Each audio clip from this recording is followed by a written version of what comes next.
Kaixo lagunok, irati basoan udazkenean oinez nengoela galdera bat etorri zitzaidan burura. Zergatik aldatzen dira zuhaitzetako hostoak kolorez udazkenean? Udazkenero, margolan kutsuko paisaia ikusten dugu. Natura artista bilakatzen zaigu, baina zergatik? Satoz nirekin eta azalduko dizuet. Hostoen kolorearen oinarria. Zuhaitzetako hostoek kolore berdea dute batez ere klorofila izeneko pigmentuari esker. Klorofila oso garrantzitsua da landareentzako. Fotosintesian erabiltzen baitute eguzkiaren argia elikagai bihurtzeko. Zer gertatzen da udazkenean? Eguzki argia gutxitzen dela. Udazkenean egunak motzagoak dira eta eguzki argi gutxiago heltzen zaie hostoeri. Zuhaitzek fotosintesi gutxiago egiten dute eta klorofilaren ekoizpena moteldu egiten da.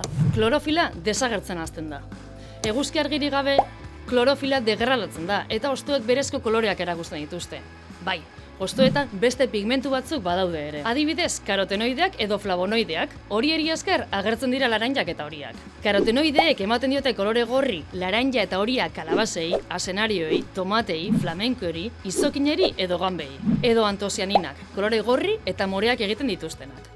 Antosianinak dituzte adibidez, masustek, gereziek, violeta loreek, beste gauza askok ere. Zuhaitzak prestatzen ari dira negurako.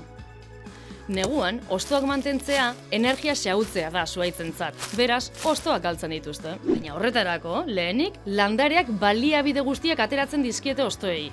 Klorofila desegin eta mantenugaiak gorde enborrean edo sustraietan. Zuhaitz guztiek ez dituzte hostoak galtzen. Zuhaitz hosto iraunkorrak ere badaude, pinua adibidez. Eta hurrengo udaberri hasieran, neguan sortu diren kimuetatik hosto berriak agertuko dira. Urtero berriro ziklo eder hori ekinez. Hurrengoan hosto gorri edo hori bat ikusten duzunean gogoratu. Hori guztia eguzki argiarekin, pigmentuekin eta zuhaitzen biziraupen estrategiarekin lotuta dago. Gustatu bazaizue azalpena? Klikatu like eta kontatu iruzkinetan. Zein da zuen udazkeneko kolorerik gogokoena?